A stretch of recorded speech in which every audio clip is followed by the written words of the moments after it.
Before I begin the Shiur, I wanted to inform the Olam, the public, the audience, that a certain milestone has been achieved. The destruction of the Beis Hamikdash happened because of a single sin that transpired. I'm not going to go into the elaboration of this, but we know the sin is the concept of, or the sin of, Lashon Hara, harmful speech.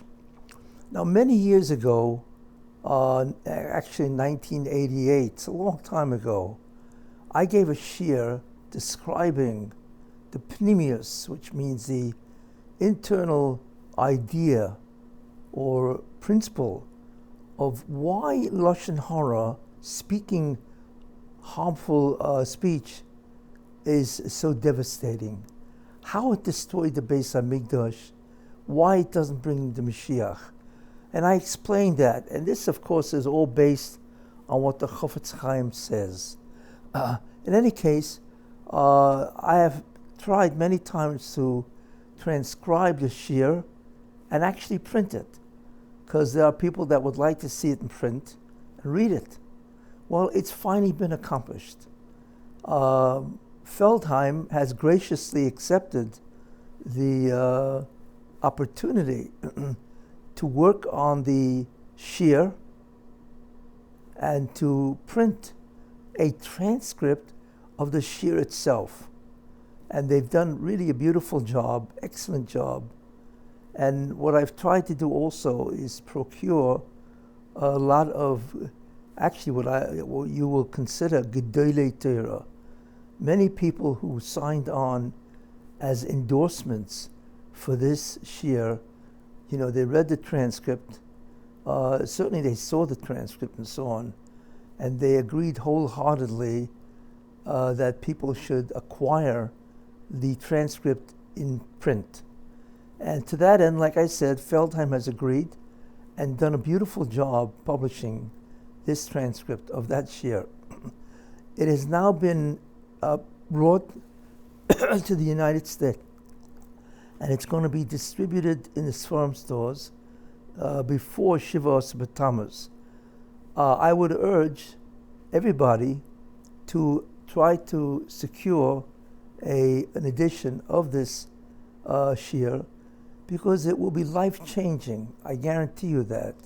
Because I don't go into the musar, which means, the fact that you should not speak Lashon Hara, and as a midah tova, as a good attribute and so on. But what the shiur is really all about is when you speak Lashon Hara, detrimental, derogatory speech, what happens according to the divine plan? What happens to your mazel? That is the question. What happens to your good fortune and so on, and the good fortune of your family? And it goes into extensively what the mechanics, what the dynamics are of the occurrences that happen. And it's all explained in the book. So in order to acquaint yourself with it and to prepare yourself for what is the Churban, what is the concept of Shmir Saloshin, and if you avoid speaking Lashon Hara, what happens, and so on. All of this will be explained in this book that just came out by Feldheim. So I want to inform the public that it is now available in print. You can buy it in the Sforim stores. And I would certainly urge everybody to get a copy. It's not expensive, but it's very comprehensive, to read all about the major movement or dynamic of what caused the Churban, the destruction of the Beis Hamikdash, what prevents the Beis Hamikdash from being built, okay, why the redemption doesn't happen, why are we still in Golus. It will explain all of this in this particular book. I have titled the book, The True Power of Speech, the Key to Both Worlds. And the reason for that is because I think it's an accurate description that really brings forward the message of the importance of Shmir Saloshan. The true power of speech means it actually has a power, a very strong effect when you speak Lashon Hara. And if you avoid speaking Lashon Hara, it actually brings forth severe repercussions, either way, on this behavior, speaking or not speaking. And when I say the key to both worlds, it's not only that it will bring you peace and harmony and goodwill in this world when you don't speak Lashon Hara, but it's the key to Olam Haba. Yes, you'll actually understand why it is the key to Olam Haba, right? And I'm sure everybody wants to be in Olam Haba in the future world. And you will also understand that it's not only the key to your Olam Haba, it is the key to the Olam Haba, the future world of your family and your community, and of course the entire Jewish people. So therefore I call it the key to both worlds. So there you are. That's the title, the true power of speech and the key to both worlds. Read it and you'll see exactly why these titles are so appropriate. So again, I would urge everybody to get a copy, read it, and I guarantee you, that's right, I guarantee you, that if you do that, it will profoundly affect your life and the life of your family, right? And it will bring you tremendous merit, schus, in the fact that you have read it, understood it, and actually put into practice the concept of Shmir Saloshan, of being very careful about not defaming in any way another person, certainly another Jew, and what it will add to the mazel, the good fortune of your family. And when you do buy the book, you will see exactly that it's probably one of the best investments that you've ever made. Thank you. This year should be a blessing and a merit for the health and success of the families of Regina Bas Yosef Ruvain and Yeshaya ben Yisrael, Benjamin Wolf, Ben Tzvi, Baruch ben Benjamin Wolf, Shmuel Ruvain ben Regina. He should have a refuah shlema. It should also go for refuah shlema for Esther Libo Bas Chaya Yafa and Shlomo Leib ben Fega. And the shiur should go for a bracha and hatzlacha and mazel for all these people. Thank you. Now, the next hanhoga of the Rebbeinu Shalom, which I want to talk about, is what's called System 2 or Hanhogas HaMishpat. And what Hanhogas HaMishpat is those set of actions by the Rebbeinu Shalom which are in consequence to the maisim or the acts of man, to either reward or punish man. In other words, those actions which are initiated by the Rebbeinu Shalom, which arise or are the outcome of man's actions, are called Hanhogas HaMishpat. In other words, actions in response to judgment proceedings concerning man. What do I mean? When the Rebbeinu Shalom institutes judgment proceedings in consequence to man's acts, in other words, if man is either bringing a tikkun, a correction, a rectification to creation, or else he is furthering mekalkal creation, he's bringing a further kilkul to creation, he is damaging creation. When the Rebbeinu Shalom institutes judgment proceedings in consequence to man's acts, either tikkun or kilkul, to either reward man or punish him, then these judgment decisions translated into actions fall under the Hanhogas HaMishpat category. These actions by the Rebbeinu Shalom can be punishment, they can be sufferings, they can be failures, or they can be reward, happiness, or success. Many times you see a person succeed or he fails, he is happy or sad, he goes through a great deal of sufferings, or he's very healthy. A great deal of these kind of experiences that man goes through is the result of Anhagas HaMishpat. In other words, the Ribono Shel Olam, in consequence, following man's acts, and as a result of man's acts, he judges man, and what the decisions are is to give man either success, happiness, or whatever, or to give him failure, and of course, sadness or suffering. These actions itself, or rather these experiences that man goes through, many times are a result of the Anhagas HaMishpat. The key concept in Anhagas HaMishpat is that these actions, which are initiated by the Ribono Shel Olam in the physical world, will only come following man's actions, and also will only come as a result of the actions. These are judgment decisions. They will never precede man's actions. If these events, for instance, suffering, failure, success, happiness, precede man's actions, then they cannot be the consequence of his act, and therefore these actions must be occurring because they belong to another anhaga, perhaps Anhagas HaKiyum, to set up man where he will then be tested in those areas. So therefore we see that Anhagas HaMishpat is when man does an act, first phase. Second phase, man is judged.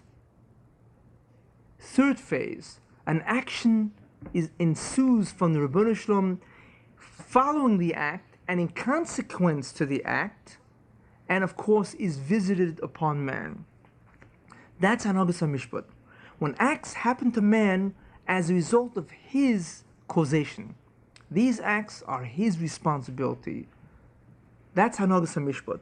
If a man receives acts from the Ribono Shel Olam, if he goes through experiences which he does not understand, and as far as he's concerned, are not a result of his acts, he didn't do anything to deserve this, then it is not a result of Anhagas HaMishpat, it is a result of Anhagas HaKiyum, because he's got to have them in order to create a proper test circumstance for him. For instance, sometimes people become very wealthy, and they know they didn't do anything to deserve it. Sometimes a person becomes very sick, and he says, why do I deserve this? Sometimes a person goes through a lot of suffering, and he can't figure it out. Sometimes a person, something unusually good happens to him. He becomes very happy, and he also cannot understand why. He didn't do any merit to deserve this. Then, if it's not attributed to Anhagas HaMishpat, in other words, these experiences do not emanate from his actions, then they must emanate from the acts of God under the category of Anhagas HaKiyum. So it's one of the other.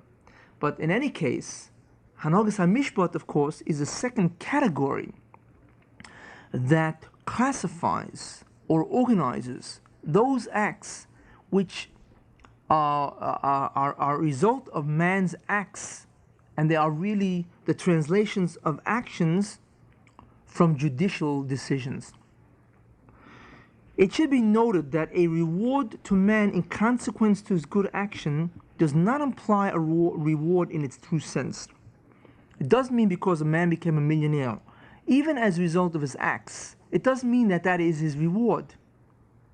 Rather, man receives success, whether it be material or spiritual, whether it be happiness or health, in order to better facilitate and make easier to perform more mitzvahs, so as to earn more reward. What that says basically is that the fact that you are receiving goodness or things which are beneficial to you, even if they be in consequence to your acts, does not make it a reward for your acts. But what it is that in the path that a man wants to go, then God pushes him in that direction. They lead him, they conduct him in that direction. So therefore, if a person wants to learn and he learns under tremendous difficulty, then let's assume that he becomes very wealthy all of a sudden. that wealth is not a reward for his learning. That wealth is to enable him to sit and learn without any interference of anxiety or worry. You see, so those rewards are really more in the nature of b'derech she'adam lo yisei leilech molichin yisoi than rewards. The real and ultimate reward of a mitzvah takes place only in Olam Haba and not this world. And as it says, Schar mitzvah b'chayei alma leka. Reward for a commandment or a mitzvah in this world, leka, is absent. There is no such thing as the reward for a commandment or a mitzvah in this world. And even though you see, it says in the Torah that if you observe my mitzvahs, then this will happen to you. You will have all the fruits in its time, and the rains will come, and none of the animals will die, and your wives will bear children without any miscarriages, and etc., etc. What that means is that you will be free then to occupy growth in spirituality without any kind of worry or anxiety. That's what it really means. It doesn't mean you are rewarded for the mitzvah which you have done, because the true reward of the mitzvah can only be experienced in Olam Haba and not in Olam Hazeh.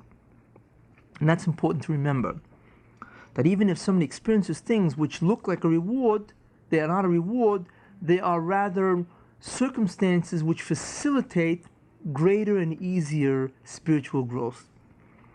Now, besides this set of actions of Hanhagas HaMishpat, there is a second set of actions that follow and are consequences of his acts, of man's acts, which are also included in the category of actions termed Hanhagas HaMishpat.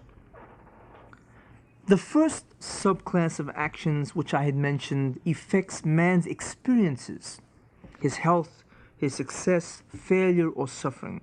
In other words, what happens to a man in terms of his experiences, if it results as a result of his actions, that's the actions under the category of Hanhagas HaMishpat, but it's the first division. The second subclass of actions in Hanhagas HaMishpat affect not man's experiences, but rather the state of man, namely the state or the amount of hester and ha'ora which exists in the world. In other words, the amount of hester yechudoi, the concealment of the oneness of God, and the amount of ha'oras yechudoi, the presence or the illumination of the oneness of God in the world, is caused or determined by man's acts. That's the second subclass of actions which the Rebbeinu Shalom initiates under the term Hanhagas HaMishpat. Now, we see therefore that they, or this state of creation, is a direct consequence of man's moral behavior as regards mitzvahs. Now, to be more specific and concrete, when man, and when I say man, I of course mean in the present day Jews, because Jews today are masaknim. They can bring a tikkun to creation and nobody else. Now, when Jews or man obey the Rebbeinu Shalom's will, when they do his mitzvahs, then the result of this behavior is greater presence of the Rebbeinu Shalom in creation, as manifested by the following phenomena: that there is enormous success of true spirituality and genuine religious institutions in the world. All of a sudden you see that when a person wants to learn, it's very easy to understand, it's easy to learn, he doesn't have to worry about making a living. All of a sudden it's easy to grow in spirituality. That's what happens when man does the mitzvahs and he obeys the Rebbeinu Shalom's will. The result of that is called ha'oras yichudoi, that the presence of God, his glory, pervades creation or comes back into creation. And then the result of that, the manifestations or expressions of that, is that spirituality is very easy to come by. Religious institutions thrive. People who want to promote the concept of the belief of God are successful. Truth is prevalent. Now, at the same time, evil and all those people who try to promote evil either are destroyed or utterly subdued. They consistently fail in their attempts to promote and publicize either atheism, materialism, crime, or false doctrines and religions. I know this is a hard state to believe in because it is so absent from today's times. But if the Jews would do the mitzvahs and listen to the will of God completely, then we would not see what we see today.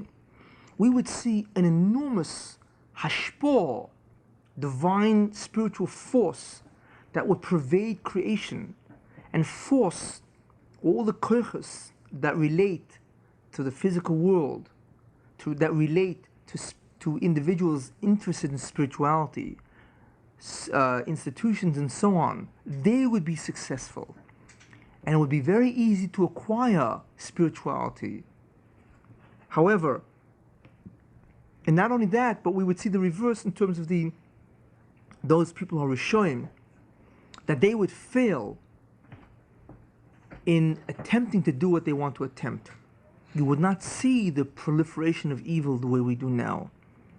On the other hand, when man, of course now when I mean man, I mean of course only Jews, when Jews disobey the Rebbeinu Shalom and commit sins or chatoim, the result of this behavior is greater absence of the divine presence or Shekhinah or the glory of God in creation. And this absence of the Rebbeinu Shalom manifests itself through the enormous success and proliferation of evil and those people who wish to promote it. Thus, dictators, tyrants, atheists, materialists, criminals, and false religions gain tremendous growth and domination over the world. That's what happens when Jews do chatoim. And they introduce Hesti Yechudei, the concealment of the oneness of God, where the Shekhinah or divine presence of God leaves creation, so to speak, and therefore evil now proliferates in the absence of God. And while we see the growth of evil, at the same time, truth, wisdom, spirituality, and religious adherence to Judaism, especially, experience enormous failure and obstacles toward growth. It is very difficult to learn. What you learn, you forget. It is hard to do a mitzvah with kavanah. There are so many intrusions that happen to you. People do not donate to yeshivas anymore. Yeshivas are starving. Rabbis are not getting paid, etc., etc. And there are many scandals in the Jewish community. That's what happens when evil proliferates. And of course, and this of course is a result of the sins of man.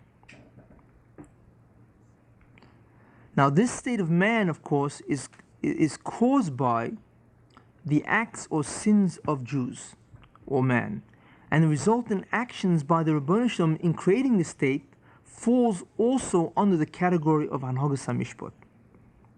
So we see therefore that Hanhagas HaMishpat also has this second subclass, that the actual state of creation is changed from a state of Hester to a state of Ha'ara if man does mitzvahs, or it's changed from a state of Ha'ara, divine presence or illumination, to a state of Hester if man does Chatoim. That state of creation is determined by the mitzvahs, the commandments, the righteousness of Jews, or the evil perpetrated by Jews, or the sins perpetrated by Jews. They actually can change the state of creation. So we see therefore that the Hanhagas HaMishpat has two subclasses. One subclass is that those actions which are initiated by the Rebbeinu Shalom in consequence to man's acts and which are directed toward the experience of man, that's one subclass. And the second subclass is when there are actions which are initiated by the Rebbeinu Shalom in consequence again to man's acts, which influence the state of creation. And of course, eventually the state of creation influences the experiences of man. But it is state of creation that, of course, is affected in this particular form of Hanhagas HaMishpat. This Hanhaga, or Hanhagas HaMishpat, is deterministic. It's Arusa D'Liela, that the Rebbeinu Shalom initiates actions and causes these events to occur by sending a message, of course, hashpah, to the malachim that manipulate the koiches, that of course bring about all these events. And the hashpah, of course, is directed milamayla lemato, from above to below.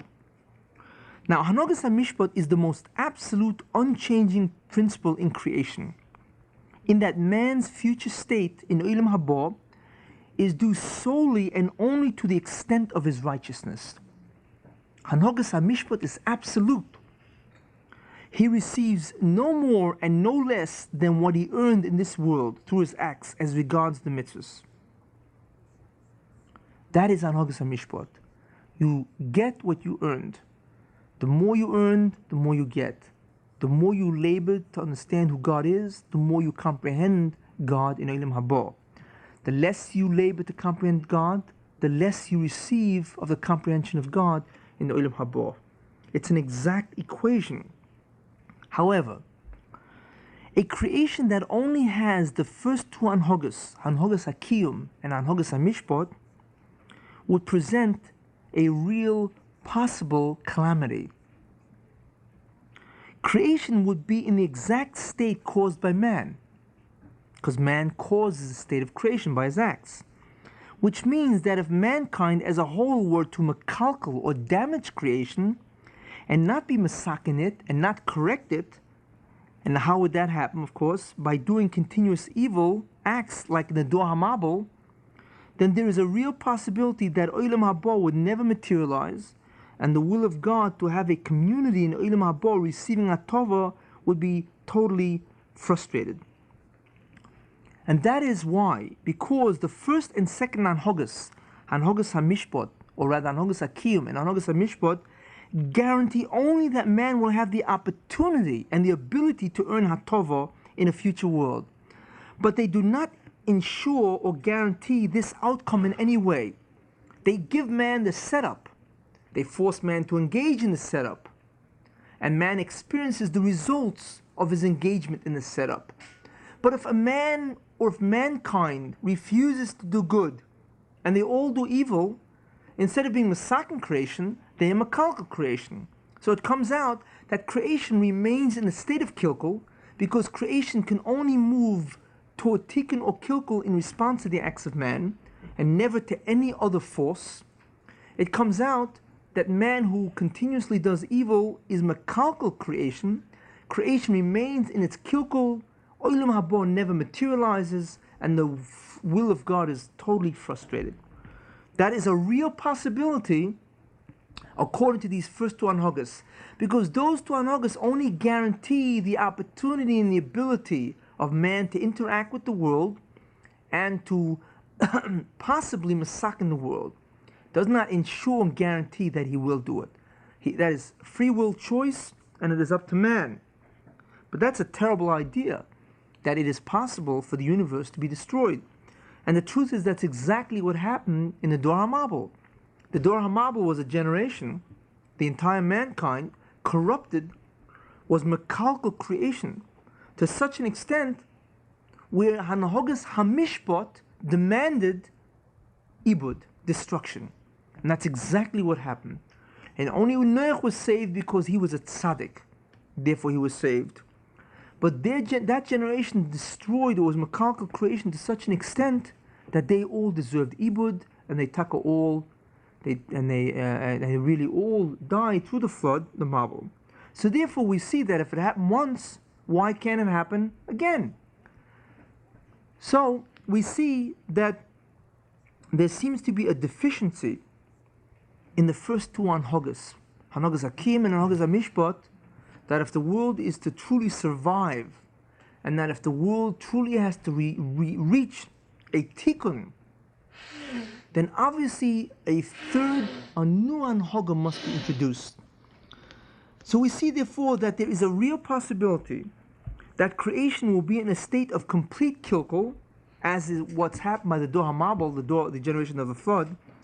And Olam Haba could never materialize, because only if man through his mitzvahs is masakin creation can there be a Olam Haba. If there is no tikkun, however, then there is no Olam Haba or future world. The Rebbeinu Shalom will not transform Olam Hazeh into Olam Haba, which is the process that must take place because of the acts of man, the Rebbeinu Shalom will not transform Olam Hazeh into Olam Haba by any force that is not in consequence to man's righteous actions or man's proper actions, because then he would be violating mishpat or justice. And the fundamental cardinal idea of creation, of course, is justice, and that really means reciprocity, that man gets what he does. Man is the cause of his actions. That is really what justice means. And the Rebbeinu Shalom will not masakin creation by himself. Only man can do this by his righteous acts or appropriate acts. Therefore, we see that there seems to be a deficiency in creation if only these two hanhogas are instituted. Now, as a result of this, the Rebbeinu Shalom instituted a third hanhoga, whose task it is to ensure the existence of a community in Olam Haba receiving infinite hatova. And that, of course, is the purpose of creation. What is this system? This is called System 3 or Anhogas HaYichud. And what is Anhogas HaYichud? Those set of actions which are initiated by the Rebbeinu Shalom that ensures that the creation will achieve a tikkun haklali, a general or complete rectification by a particular nation, thereby guaranteeing that that nation will be in Olam Haba, receiving infinite hatova, thus fulfilling the ultimate purpose of creation. That is what Anhogas HaYichud is. It is those set of particular actions which the Rebbeinu Shalom, of course, initiates, that guarantees, that makes sure, that ensures that creation must achieve a tikkun haklali by a particular nation. And therefore, of course, the Rebbeinu Shalom guarantees that this nation that will have performed this tikkun haklali, that this nation will be in Olam Haba, receiving this infinite hatova, and of course, as a result of that, we see that the ultimate purpose of creation is fulfilled. That is what Anhogas HaYichud. Any action which ensures this outcome is an action which belongs to the category of Anhogas HaYichud. Anhogas HaYichud is a backup system, primarily, and is not intended to replace the former two fundamental Anhogas. That's important.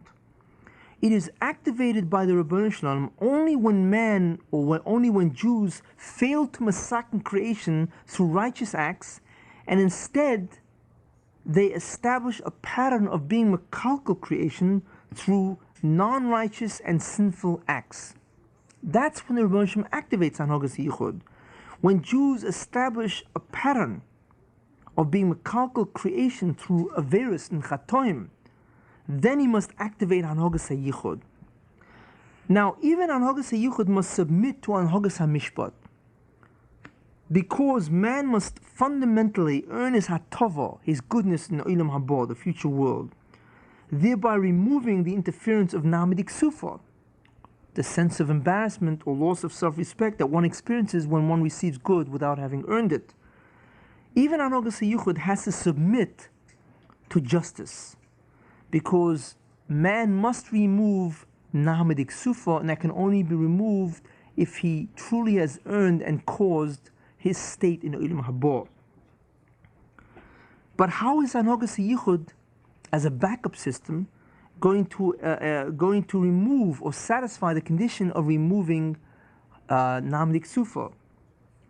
Therefore, this Hanhoga of the Rebbeinu Shalom uses a new method of tikkun habriya to achieve its objective. In other words, the objective, of course, is to ensure a nation in Olam Haba. The Hanhoga of Yichud uses a new method to masakin creation, which will still satisfy a tikkun of namidik sufa and still ensure that creation will reach its intended purpose. This new method is suffering or yisurin. Thus, the performance in mitzvahs and the doing of tshuva when one fails to execute mitzvahs are the methods used for tikkun habriya, for correcting creation, under the first two anhogas, Hanogas HaKiyum, and Hanogas HaMishpat. Yisurin, or suffering, is the third and new method of Tikkun HaBriah, which is instituted on behalf of Hanogas HaYichud. So the Rebbe Shem instituted a new form of Tikkun on behalf of Hanogas HaYichud, whereby man or Jews can earn Olam Haba. Now, a person cannot earn Hatova in Olam Haba purely through the Yisurin of Hanogas HaYichud. It cannot be done. Not only is this true of a person, but it is also true of a nation. You cannot earn Olam Haba purely through Yisurin. Some merit, some schus, resulting from the free will performance of mitzvahs and tshuva must have been earned previously. In other words, you can't get Olam Haba through suffering. You must have done some kind of mitzvah or have done tshuva through the exercising of free will. Then the Rabbi Shalom can also incorporate Yisurin as a way of you being Masak in creation. But he will not do so if you have never done a mitzvah or if you have never done tshuva. In addition, some tikkun of the Bria, some rectification of creation must have been achieved by an individual or by a nation to be considered for the backup system of Hanogas HaYichud. In other words, Hanogas HaYichud as a bailout system, and that's really what it is, from the Rabbi Shalom must be deserved in some fashion. A nation or an individual will not receive Hanogas HaYichud if there is no schusim as a result of mitzvahs or tshuva. A person or a nation has to deserve it in some way. Then the Rebbe Shem can incorporate the backup system of Hanogas HaYichud to enable this person to get Olam Haba. What Hanogas HaYichud does is that it uses man himself to bring a tikkun to creation against his will, his own will. Once he has been accepted as a candidate for the Anhaga. That's what Hanogas HaYichud does. That once Jews, and that's what applies to today, have been accepted as candidates for Hanogas HaYichud, the Hanogas HaYichud goes against their will in order to make sure that they will reside in Olam Haba. Thus it is man or Jews that must bring a tikkun to creation, which means to transform Olam Hazeh to Olam Haba and no one else. Now, to ensure that man will receive Hatova in Olam Haba, a new method of tikkun is identified as Yisurin, and this, of course, is given to man. Thus, the will of the Ribono Shel Olam that there must be a nation in Olam Haba receiving Hatova Shlema is ultimately fulfilled. And that really is some of the principles of Hanogas HaYichud. Now, the way Hanogas HaYichud works, of course, is profound. It's infinitely profound how the Ribono Shel Olam uses the will of man or the will of the Jews itself, or rather how he goes against the will of the Jews to bring a tikkun to creation, and thereby ensuring that Jews get Olam Haba. These actions, this Hanhaga of the Ribono Shel Olam, is extremely profound, and the truth is that most of it is not comprehensible by man. However, later on in Yemei Mashiach, by the Yom Hadin, we will be privileged to understand how everything that happened to you individually, in other words, we will understand, or each person will understand everything that happened to them individually.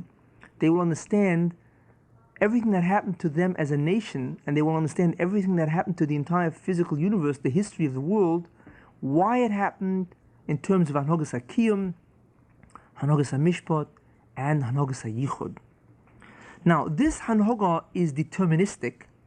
It's Arusa Deliela in the sense that it is activated, or the actions proceed from God above, and of course the Hashpor is directed Milmayla Lamata, from above to below. Now, it is called Hanhaga, it is called the Hanhaga of oneness, Hanogas HaYichud, because it describes those set of actions which are performed by he who has oneness. Now, what's the difference, or why is the attribute of oneness so important for someone to have in order to initiate actions which can be termed the Hanhogas HaYichud, because it is called the Hanhog of oneness, because the fact that the Rebbeinu Shalom can employ a method that ensures a place for Jews or man in Olam Haba by suffering against his will, in other words, it is something that man does not initiate freely, this is indicative that the Rebbeinu Shalom can suspend justice and alter any cause and effect chain merely by willing to the contrary. Justice is certainly suspended if man receives his Olam Haba by suffering against his will, in other words, which man does not initiate through Bechira at all. Thus, the Rebbeinu Shalom is above all systems and concepts which he created, and if he wishes, he can suspend them and do as he wishes. Only a being that is Einig Mavadoi, that has the attribute of Einig Mavadoi, absolute and total and complete oneness, that besides God nothing else exists, only a being that possesses that attribute can so readily perform this act. In other words, to suspend justice, because justice demands that if man fails and he's mekalkel creation, well then he should not get Olam Haba. Hanhogas HaYichud comes along and says, no, that I will initiate for man a new method of tikkun, and he will get Olam Haba. I will force man to engage in this process of tikkun, even though he's not freely choosing it. He will suffer, even though he doesn't freely want to suffer, and he will thereby get Olam Haba. That's what Hanhogas HaYichud says. And we see this in a pasuk in Parshas Kisisa, when the Rebbeinu Shalom tells Moshe Rabbeinu, V'chanoisi es asher ochoin, and I will be gracious unto whom I will be gracious, V'richamti, and I will be merciful, es asher arachem, and I will be merciful unto whom I will be merciful. Now that sounds like double talk. What does it mean? What the Rebbeinu Shalom is saying is that I will be gracious unto whom that deserves this graciousness. This is not stated. God doesn't say, and I will be gracious unto whom that deserves this graciousness, or I will be merciful to he who deserves this mercy. No. But it says that I will be gracious unto whom that I will be gracious, even though he does not deserve this graciousness. And I will, of course, be merciful to he whom I will be merciful to, even though he himself does not deserve this mercy or this rachmem. That statement is a statement of Hanhogas HaYichud. In other words, God will be gracious, Hanhogas HaYichud, he will be meracham, he will be merciful and compassionate, Hanhogas HaYichud, to whoever he wants to be gracious and merciful. Even though the person does not deserve it, has no schusim, has no merits that would, of course, demand this kind of graciousness and compassion be forthcoming from the Rebbeinu Shalom. And also we see, as proofs from Psukim, there are many, but I just like to quote two, that it says, of course, in the V'im, what the Rebbeinu Shalom says, Lema'ani eseh, for my sake will I do it, which means that for my sake I will do it, that even though the Jews are not Messianic creation totally, only partially, because they are doing many chatoim, but for my sake, because I promised Avram, Yitzchak, and Yaakov that I will redeem the Jews, I will institute Hanhogas HaYichud for my sake only, and I will force them to Messianic creation. And we know it says in Shmona Esrei in Tefillah, Umevi Goel, and he brings a redeemer, Lema'an Shemoi Bi'ahava, because of his name in love.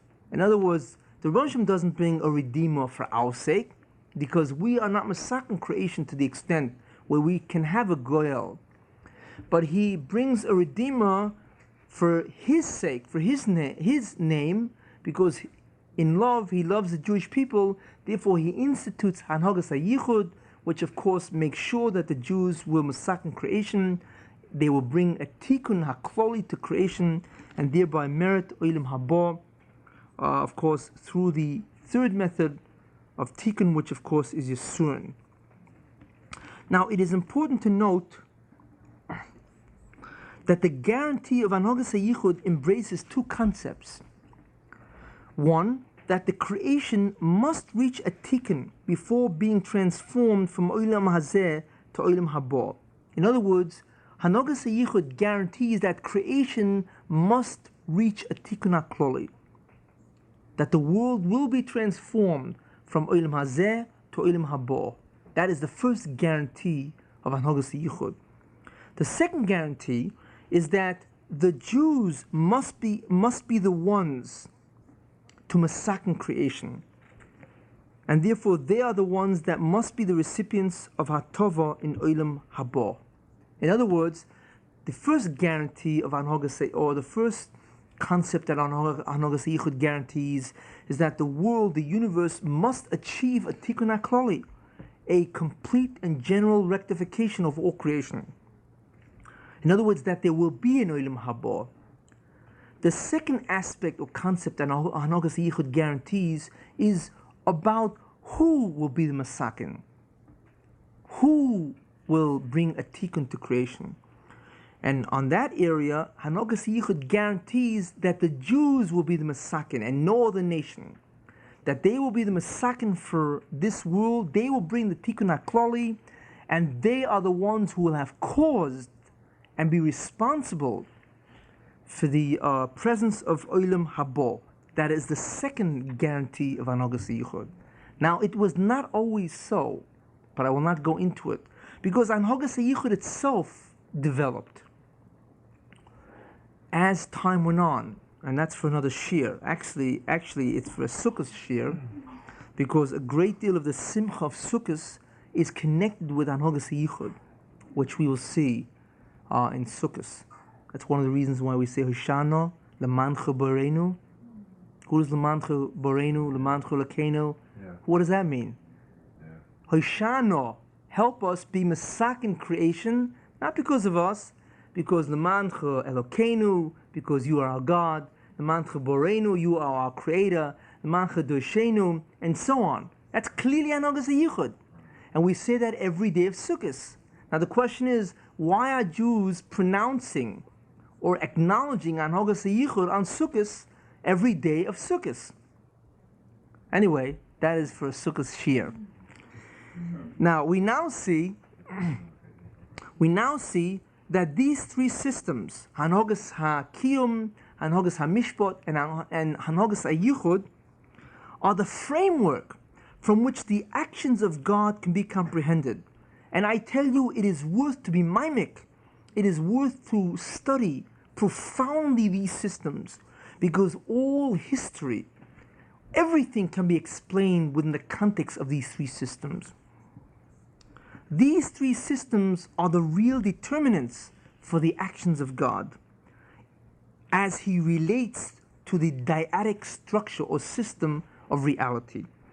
All three systems are the rationale for why God does what He does. They are His guidelines that He voluntarily submitted His actions to, and His actions are directed within the context of these three systems. All three systems are initiated on high, is arus d'liela. In other words, the Ribbono Shel Olam initiates the actions to the malachim, to the kochos, to the geshamim, and the hashpah, of course, is directed to the malachim, to the kochos, and of course ultimately to the physical world, which of course is milmayla lemata. And of course, it is directed to the physical world because there are many necessary outcomes and results that must be achieved. These three anhogas form the profound motives of God's actions into His creation. What unites all three anhogas, all three sets of particular actions, is their common objective, which is to bring creation to its ultimate purpose, which of course we know is that there must be a community of beings, namely Jews, receiving infinite hatova, goodness, in a future world, Olam Haba, without any interference from the phenomena of Namidik Sufa, which of course is the phenomena of bread of shame, or that loss of self-respect that one experiences when he receives something for nothing, something which he did not earn. These, of course, three systems are the rationale, the guidelines, of course, the determinants, where the actions of God that are initiated into creation can be well understood. And a great deal of Hashkafa makes sense. A great deal of the Torah, Tanakh, makes sense when you understand these three systems profoundly. Before I close this topic of the Anhogas of the Ribono Shel Olam, namely the three sets of particular actions of the Ribono Shel Olam, Hanhogas HaKiyum, Hanhogas HaMishpat, and Hanhogas HaYichud, I wish to mention one other concept, and that is the idea of Yichud Hanhogosoi, the oneness or the sole reality of his actions, the Ribono Shel Olam's actions, as compared with the actions of man. Only the actions and consequent purpose and goal of the Ribono Shel Olam will abide and endure, and no other purpose, objective, or goal will exist at all.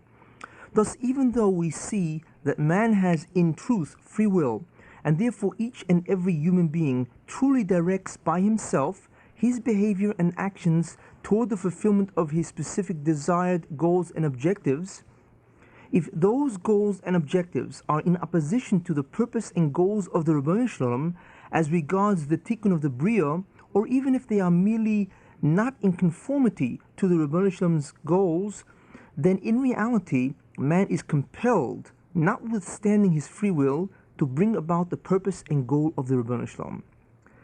And we know the goal, of course, is tikkun hakloli of all creation to Osher in Olam Haba.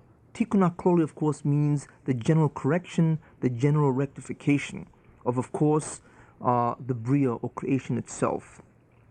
Now, as I had said, in reality, if those goals of man are in opposition toward the Ribono Shel Olam's goals, which is tikkun hakloli, then in reality man is compelled, notwithstanding his free will, to bring about the purpose and goal of the Ribono Shel Olam with those very actions that he is also employing to bring about the fulfillment of his own purposes and goals, and at the same time.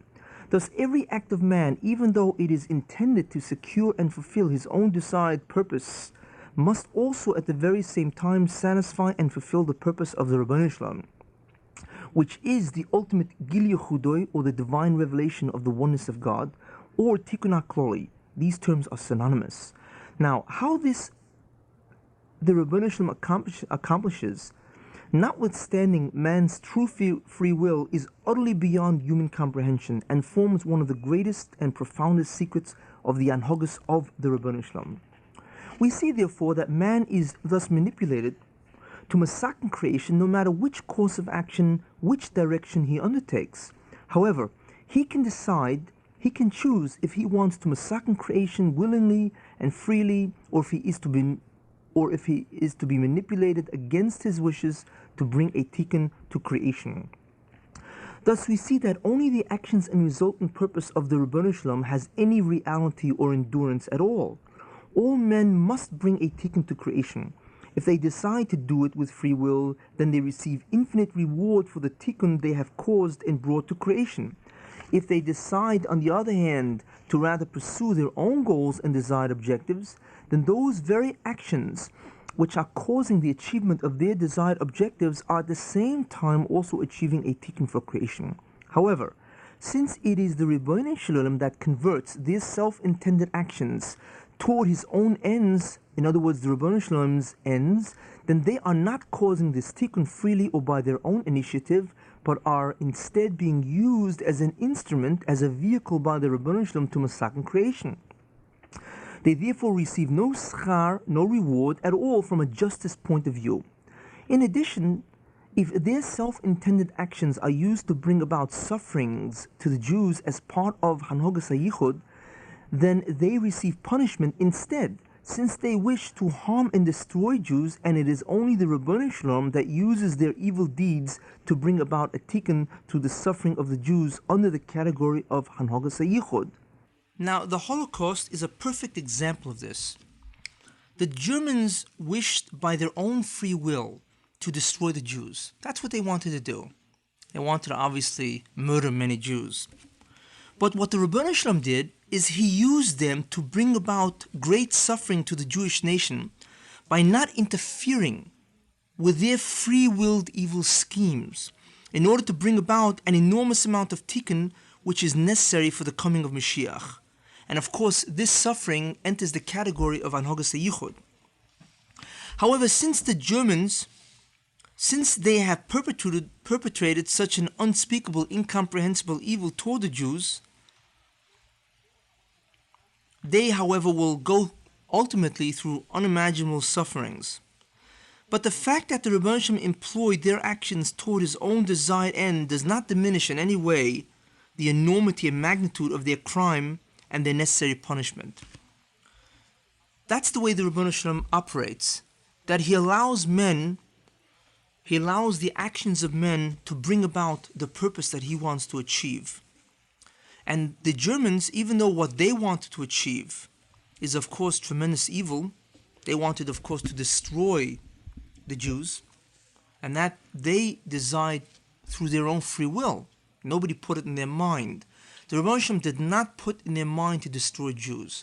They wanted to destroy Jews because that's whatever they felt like doing, for whatever dominates them.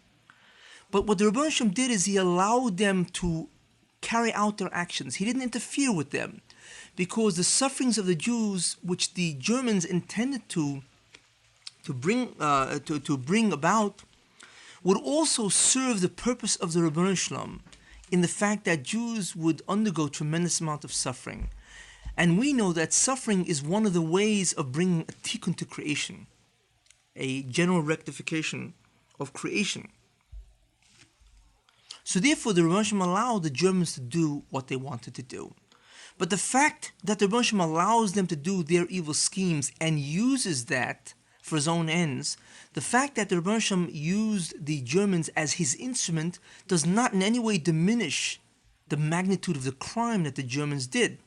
It just so happens that the Rebbeinu Shem used their particular desires toward his ends. But that does not in any way remove the punishment that the Germans will get, the Asr Lavoi. So we see that, therefore, that in summary, all acts of all men, even though they be initiated through free will, in actuality satisfy two objectives. One is overt, the other is covert.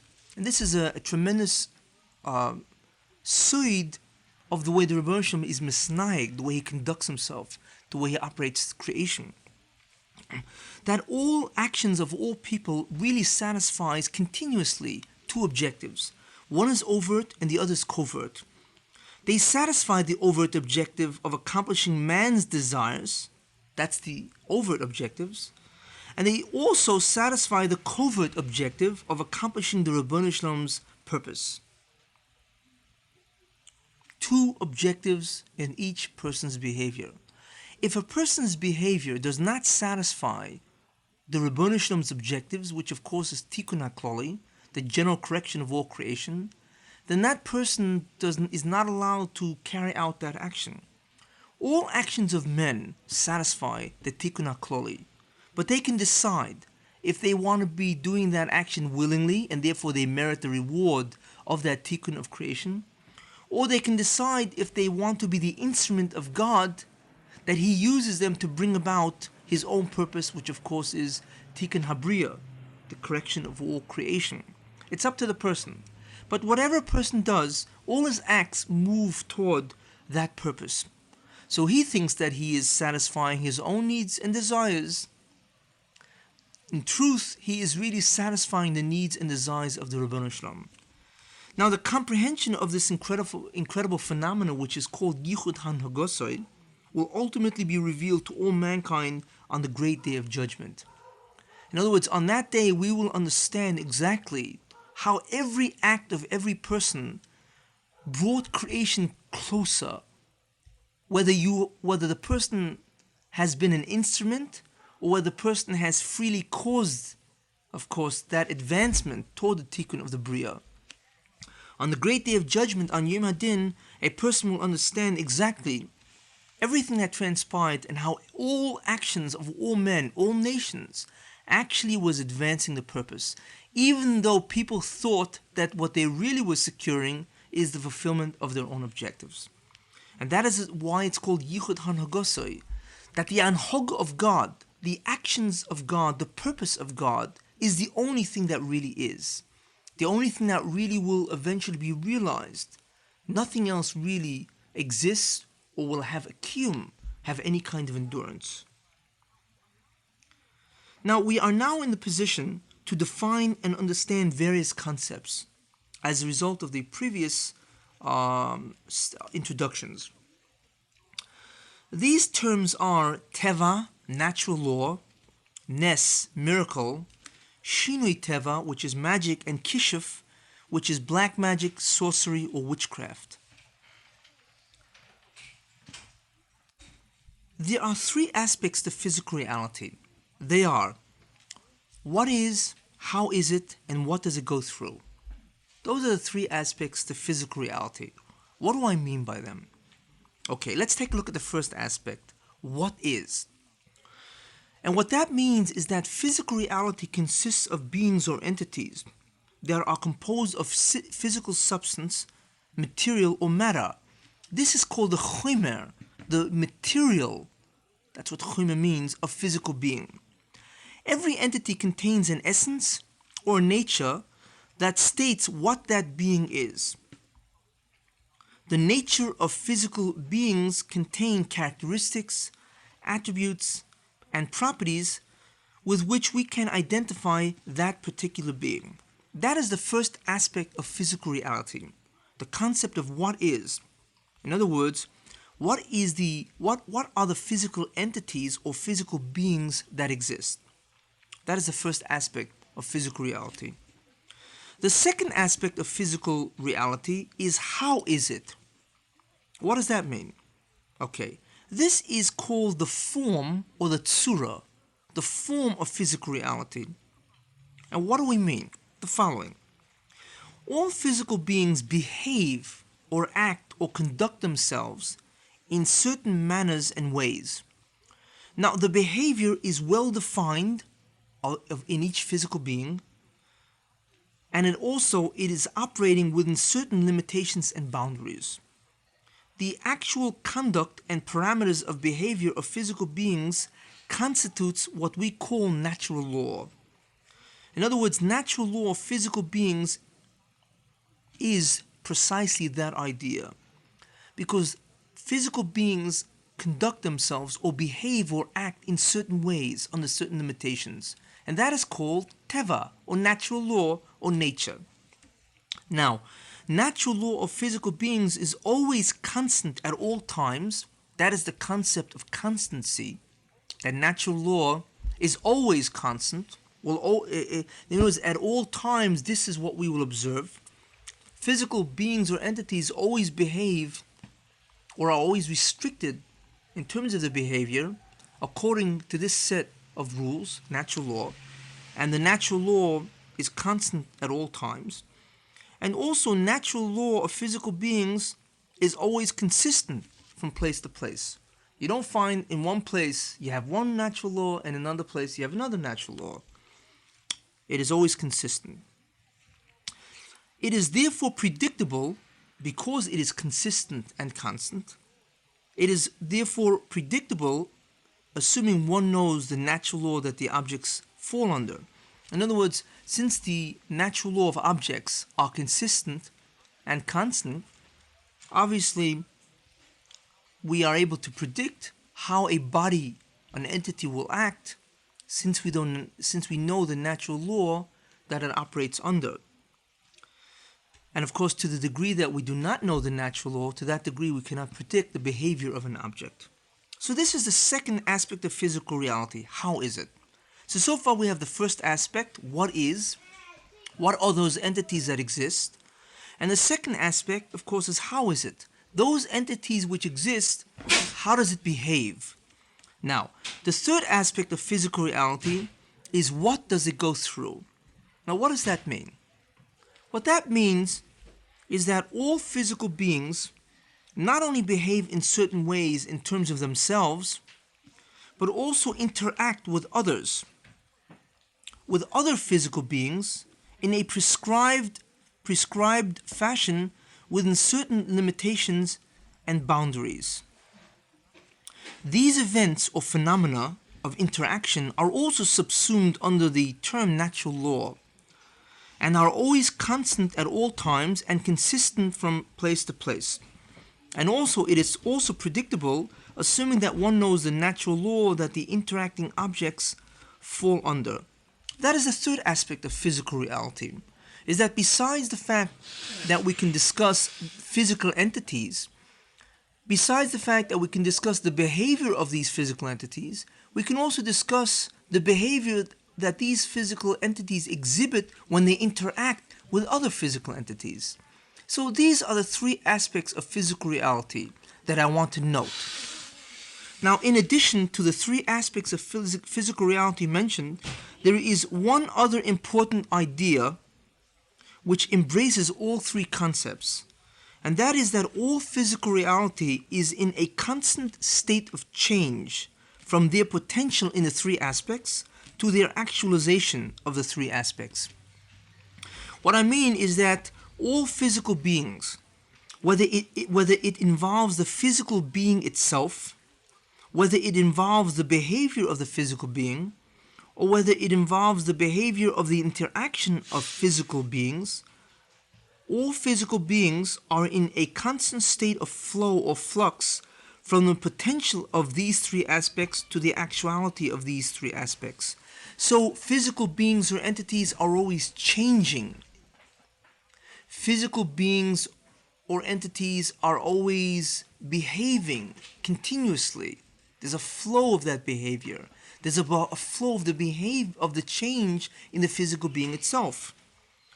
And physical beings, of course, are always undergoing interactions with other physical beings.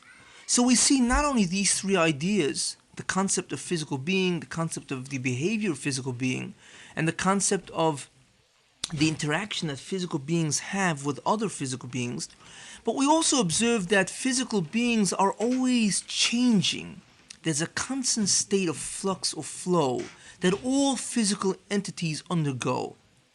They are constantly changing in terms of their essence, their things, their attributes. Their behavior is always ongoing and changing. And they're always constantly interacting with everything else.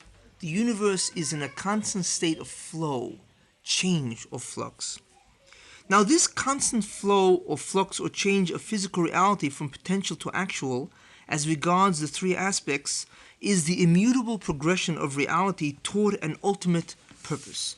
And we, of course, know what that ultimate purpose is.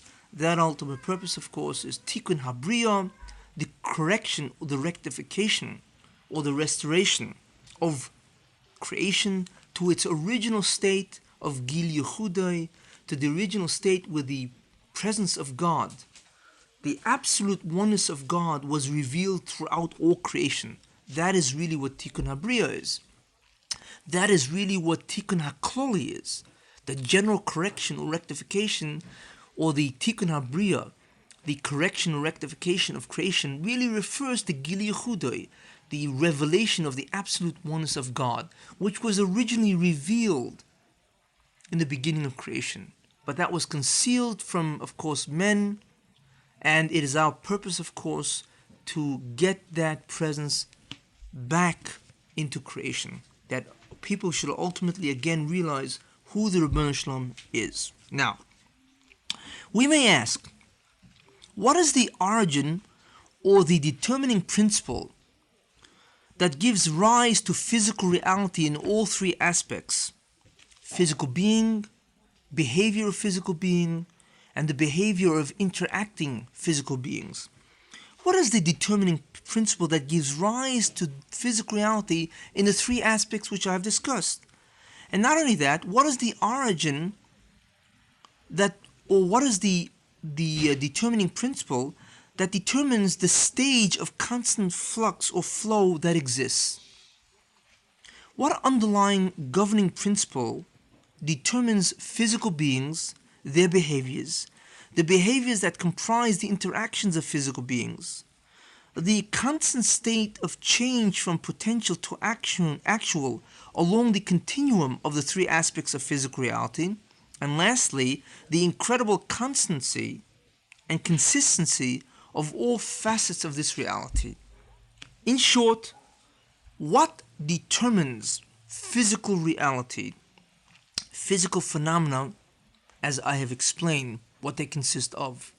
The entities, the behavior of those entities, the behavior of the interaction of entities, the constant state of change and flux that entities go through, and also the constancy and the consistency that we find that the physical universe has in terms of the permanence of physical phenomena and natural law.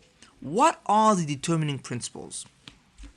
Are these underlying principles or causes that determine these areas of physical reality inherent and internal in physical reality itself? Or do they lie outside and external to physical reality on another dimension or plane? Now we know what scientists feel. Scientists feel that the causes, the determining principles that govern or give rise to physical reality is inherent internal to the physical beings themselves. If you want to seek the principles of physical reality, then study matter, time, space, energy, and so on. Study the subatomic level of all substances, because what causes physical entities and what shape they assume, what causes behavior of physical entities, what causes behavior of interacting physical entities, what explains the flow and the flux of physical reality and physical entities, and what keeps reality constant and consistent, lies inherently in physical reality itself. However, according to Judaism, the answer does not lie inherently or internally in physical reality.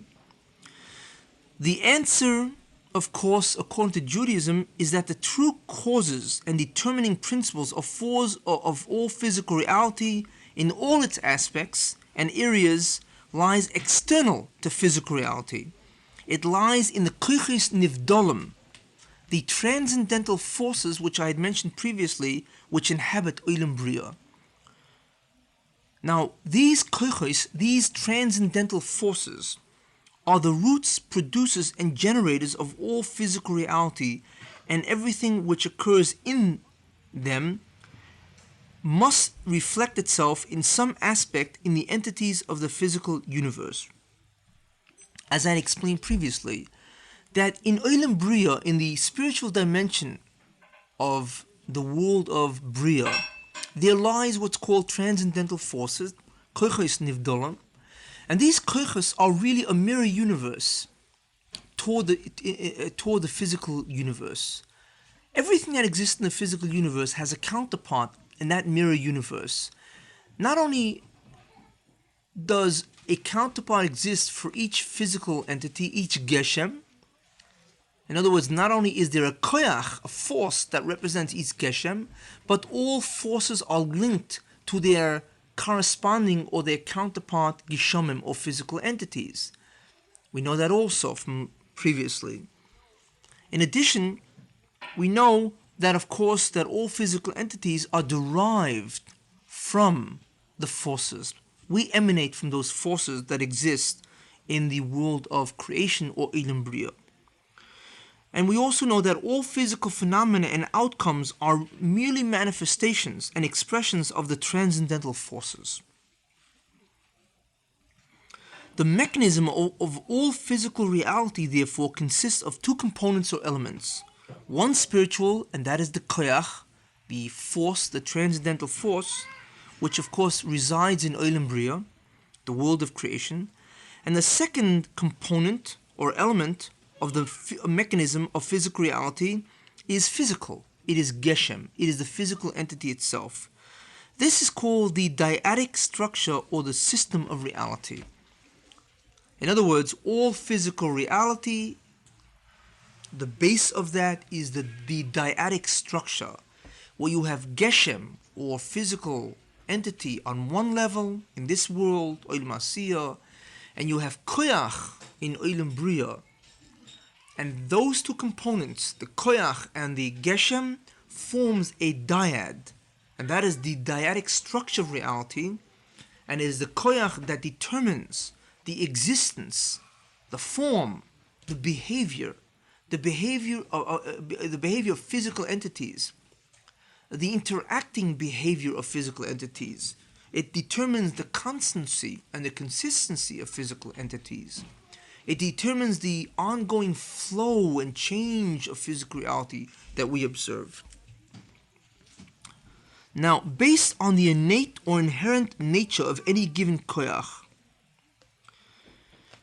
there exists a tremendous range of possible or potential operations that can be applied to this koyach nivdal. Each such possible operation in the koyach, in the force, would generate different particular phenomena or results in the geshem counterpart. Thus, each geshem, each physical counterpart, is capable of a tremendous range of possible physical phenomena transpiring in it as a reflection of what occurs in its generating koyach counterpart.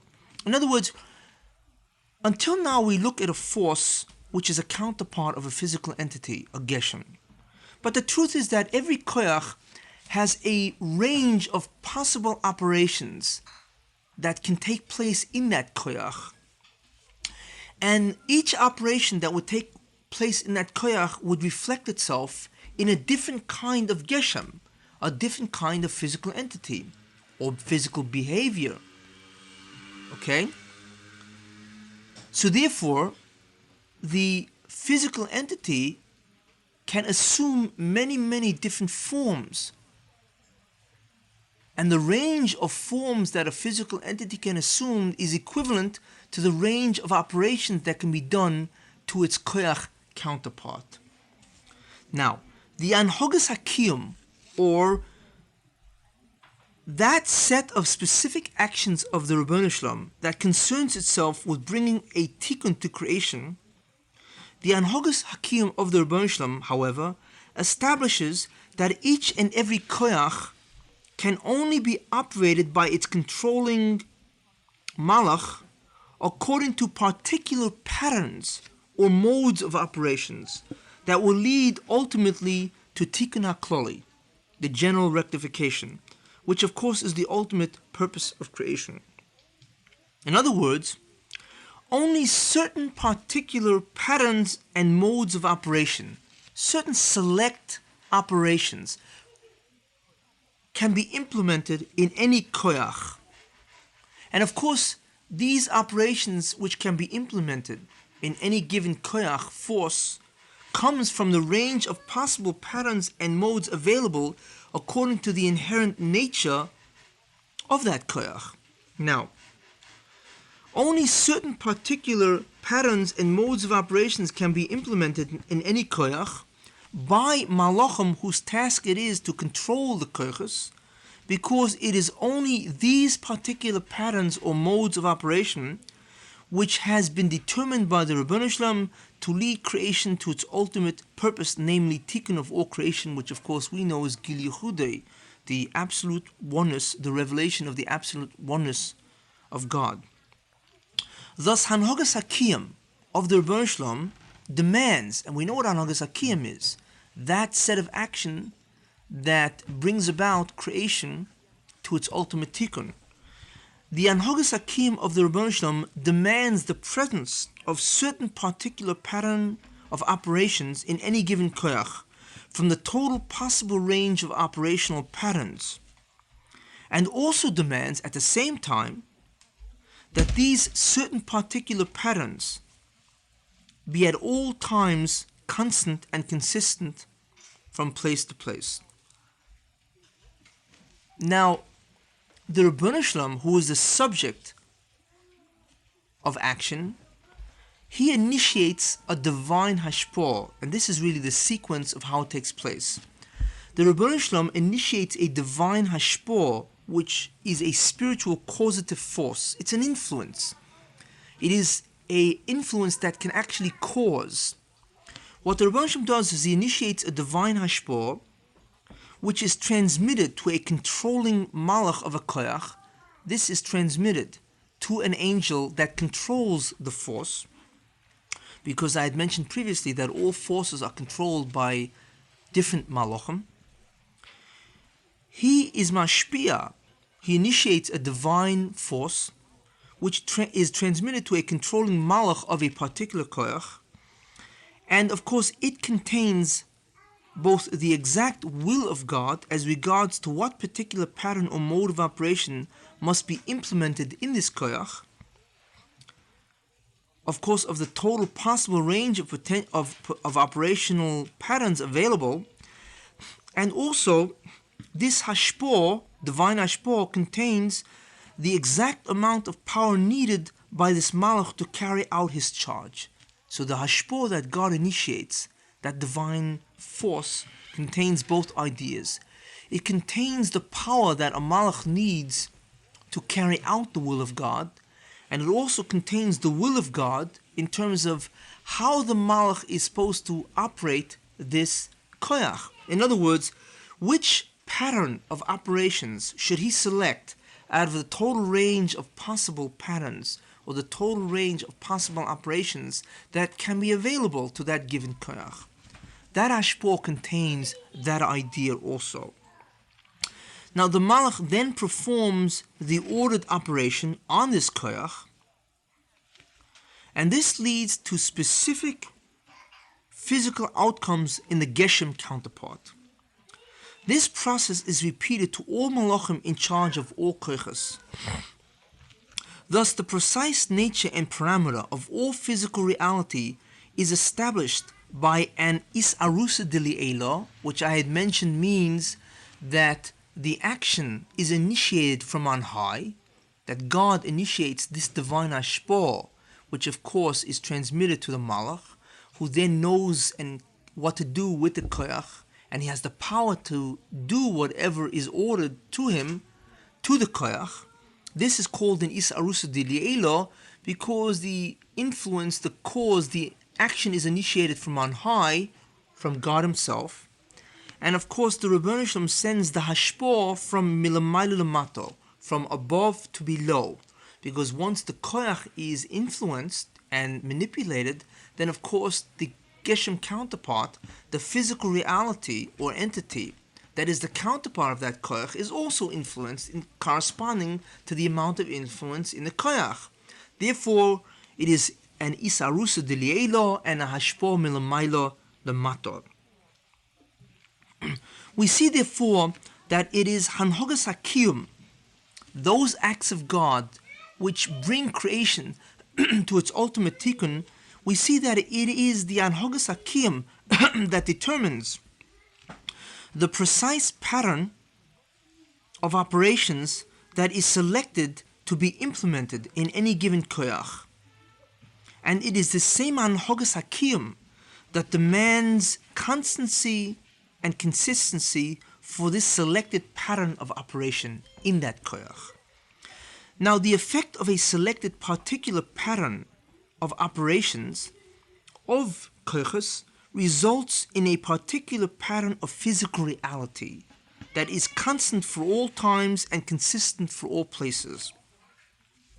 Thus, the specific outcomes of physical reality as regards to physical beings, the behavior of physical beings, the behavior of interacting physical beings, the changes from potential to actual as regards to these three aspects, and the constancy and consistency of physical reality is nothing more than an outgrowth and resultant manifestation of precise, prescribed, regulated patterns of operations that are carried out among the koyachos nivdalim. That's what we see now, that physical reality in toto is a reflection of what transpires in these koyachos, and that physical reality as we see it, natural law, physical phenomena that we observe, is nothing more than an outgrowth of specific patterns of operations that are implemented in the forces by the Malochim that are in charge of these forces.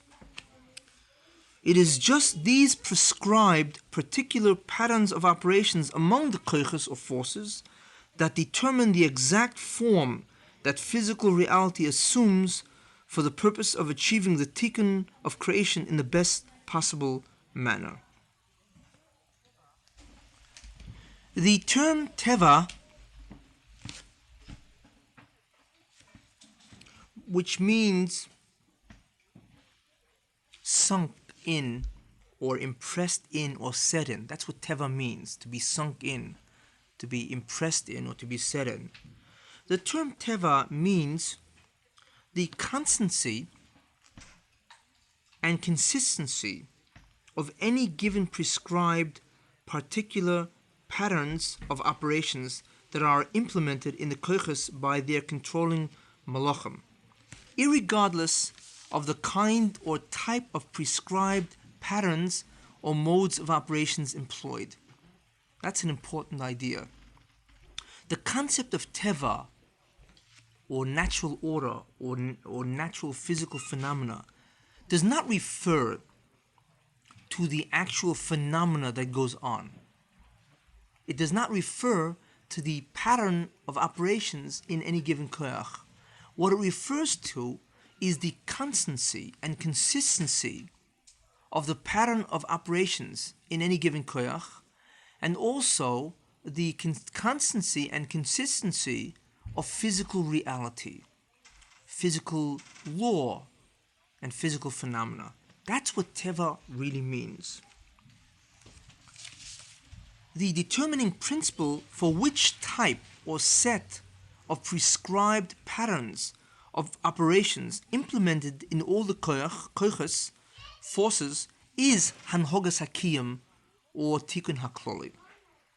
Now, teva refers to the constancy, of course, which means that which occurs over all times, and the consistency, that which occurs for all places. Teva refers to the constancy and consistency that applies to the prescribed patterns of operations implemented in the koiches. If Hanhogas Hakim, for instance, would demand a totally different set of prescribed patterns of operations to be implemented in the koiches, because only that would be most appropriate for tikkun hakloli, then the term teva would apply equally to that existential situation or circumstance, because this set of prescribed patterns of operations in the koiches would also have to be constant and consistent in order for the tikkun hakloli to be achieved best. Of course, the nature and form of physical reality, if that would be the case, would be totally different, because the prescribed patterns of operations would be totally different than it is now. In other words, the world as we know it would exhibit a totally different set of natural law in order to bring about the tikkun hakloli. Teva, the term teva, or nature, if you want to use that word, or natural law, would refer to the natural law present in that different world just as much as it applies to the natural law found presently in physical reality. The term teva, we see, simply refers to the constancy and consistency of the observed set of natural law and physical reality that is so familiar to us. It does not refer to the actual kind of physical reality we experience, but merely to the constancy and consistency of that physical reality. That's a very important idea. That teva does not refer to the actual pattern of operations implemented in a koyach. It does not refer to physical phenomena that we perceive or observe, natural law that we experience. That's not what teva means. What teva means is that whatever physical law has been decided by Hanhogas HaYichud its constancy and consistency make it teva. Whatever patterns of operations has been decided that the koiches must go through,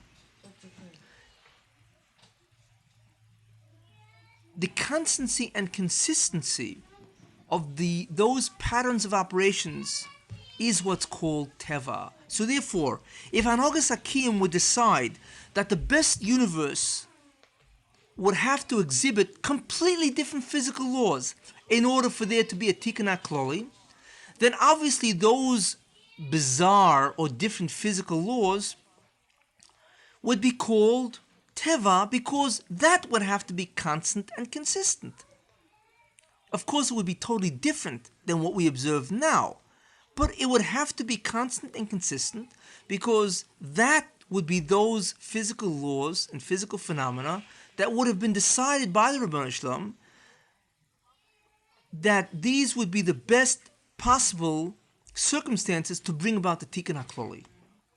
Very different understanding of teva than most people think. Teva does not refer to what is, it refers to the fact that what is always so. And what determines what is the Hanhogas Hakiyim, or the tikkun hakloli. What determines that what is must be so all the time and in all places is also Hanhogas Hakiyim and tikkun hakloli. But teva does not refer to the fact or what is. It refers to the constancy and consistency of whatever is. Therefore, Hanhogas Hakiyim, of course, determines both the type of set of prescribed patterns of operations in the koiches and the constancy and consistency of that particular selected set. The latter concept of constancy and consistency of this set of prescribed patterns of operations in the koiches is what we call teva, or nature, or physical reality. We now understand exactly what teva is.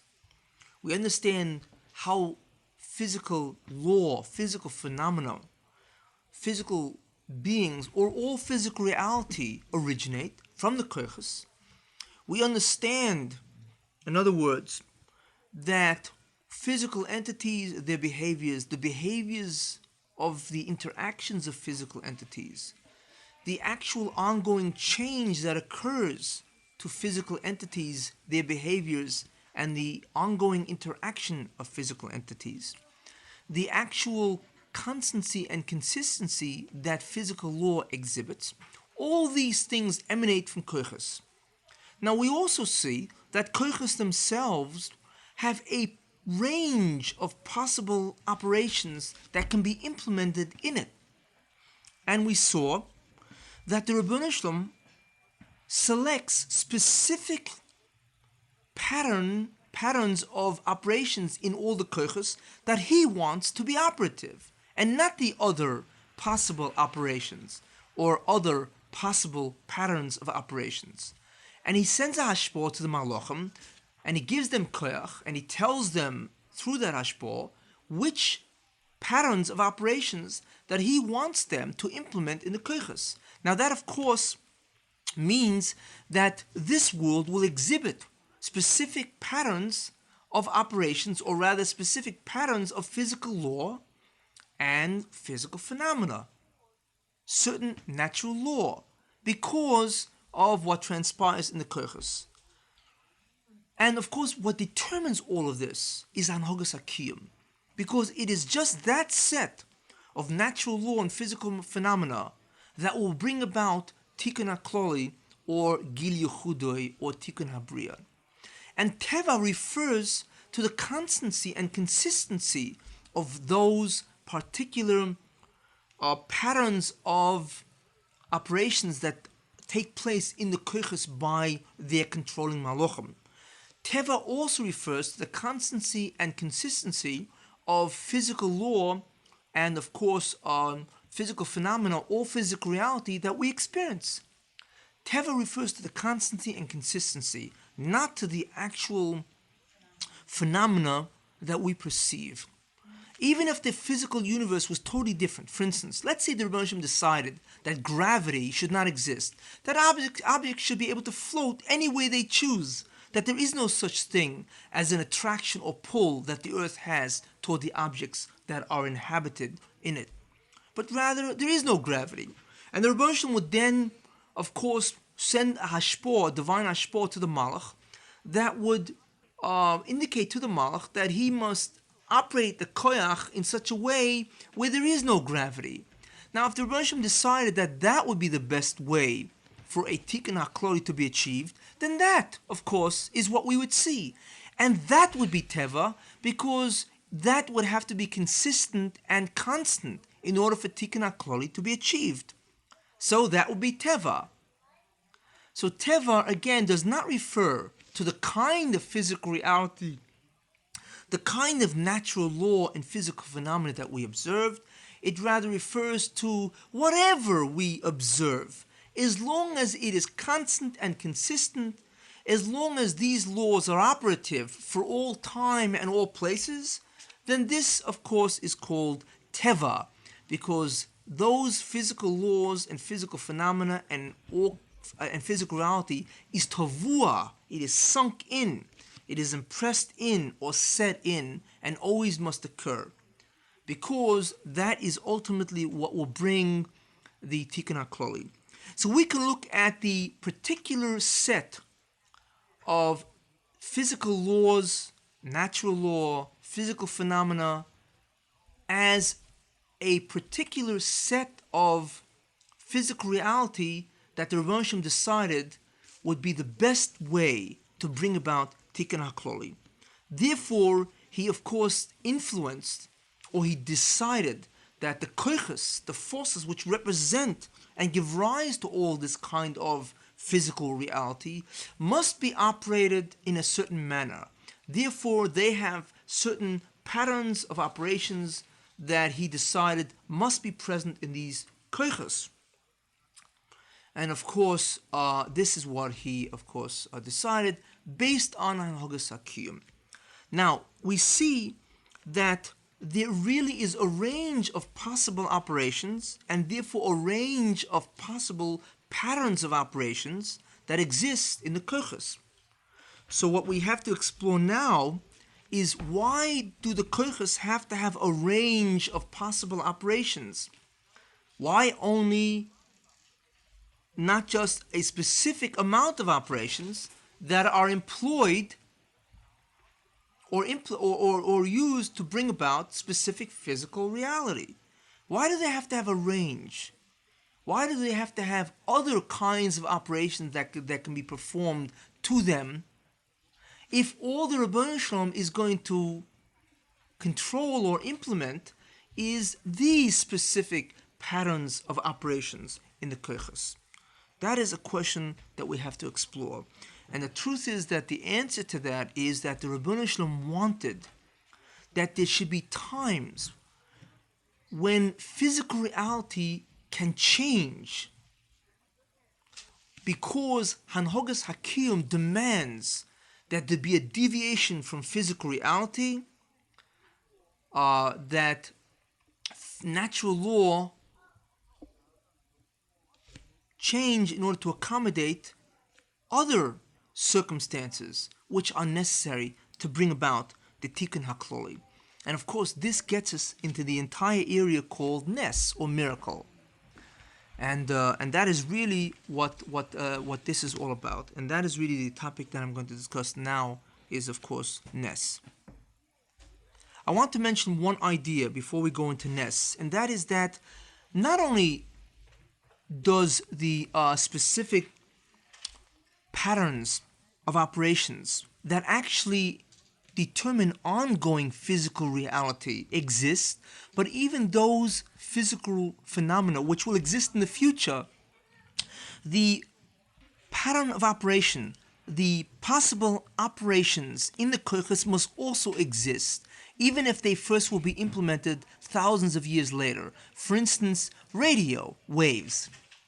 Even though they have first been discovered only several years ago, for instance 40, 50 years ago, but because they of course have never been exhibited because of course there has been no transmitter of radio waves. However, the possible physical phenomena of radio waves already existed in the koiches. And even though no malach was operating the koyach to bring out radio waves, but the radio waves potential already existed, in that there was a koyach that actually had as part of its operation the ability to bring out radio waves. In other words, there was a koyach that represented radio waves and was waiting for the discovery by man of radio waves, that ultimately a malach would be assigned to that koyach, and then once radio waves of course have been discovered and used by mankind, then that malach of course would be in active employment, because then he would, of course, would be manipulating and controlling the koyach that represents radio waves. But the potential of that possibility, of that operation, existed in a koyach from Sheshis Yimei Breshis, from the beginning of creation. Even though the actuality of radio waves, because man discovered it thousands of years later, even though the actuality of radio waves came much later, however, the potential of the operation in a koyach that would reflect in this physical reality a radio wave, of course, already existed from the beginning of creation. It was only after the discovery that, of course, a malach was assigned to that koyach, and now we have radio waves really existing in physical reality because man has discovered it, and now the koyach reflects it in actuality, not just merely potentially.